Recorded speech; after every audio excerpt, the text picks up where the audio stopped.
Hey, here at the church and it's praise time, so let's get started.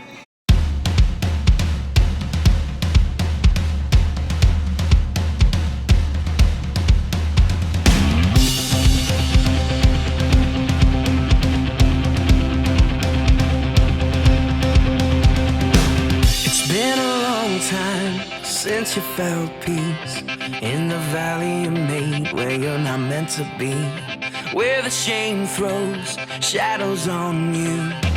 But don't you forget that you're headed to more, but you settle for less. Don't buy the lie, it's as good as it gets. The same feet that left you lost and alone are the very same feet that'll bring you back home. Wherever you are, whatever you did, it's a page in your book, but it isn't the end. Your Father will meet you with arms open wide. This is where your heart belongs. Come running like a prodigal. Come running like a prodigal. There will be nights when you hear whispers of a life you once knew. Don't let it linger, 'cause there's a grace that falls upon you. Don't you forget, in the places you're weak, He is very strong. Don't ever believe you don't deserve love. The same God that protects you when you're lost and alone is the Glad that you're here tonight. I'm glad that you guys are all here. Sorry that we're not doing worship tonight. I got sick this weekend and was not able to be a part of that. So we will have it again next Wednesday night. So please invite your friends to this service because we're going to have some great worship next Wednesday night. All right. So does anybody remember what I talked about last Wednesday night? That's right. Yeah, last Wednesday we got into Judges chapter 13, and we're talking about Samson. But before I go a little bit further into that, I'm going to go ahead and pray us up. All right, hey, go ahead and minimize that.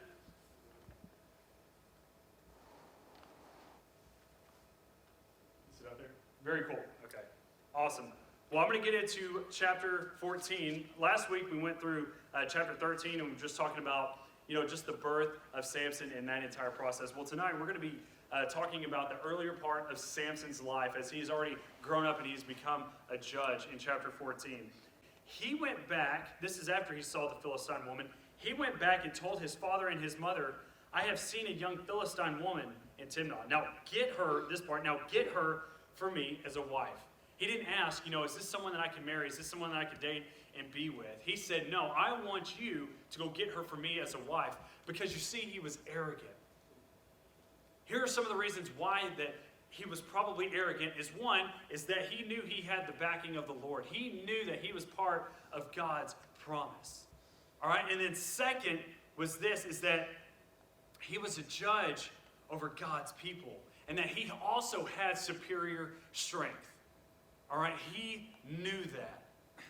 And he used that to not advance God's will in his own life, out of his own heart, in his own mind, but he did whatever it is that he wanted to do. Haven't we been there before? Haven't we done that to ourselves? Is that we want to do things that we want to do, not the way the Lord wants us to do it?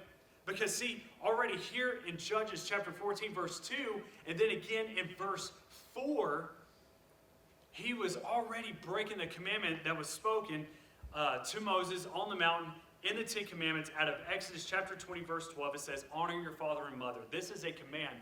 But then the second part of that command has a promise that goes along with it, and it's this: so that you may live long in the land the Lord your God has given you.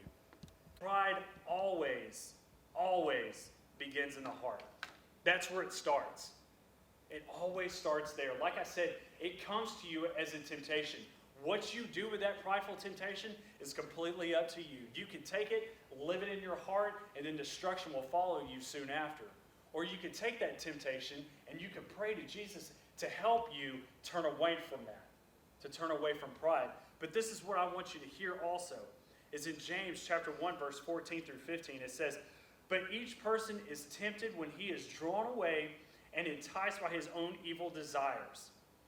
Then after desire has conceived, it gives birth to sin.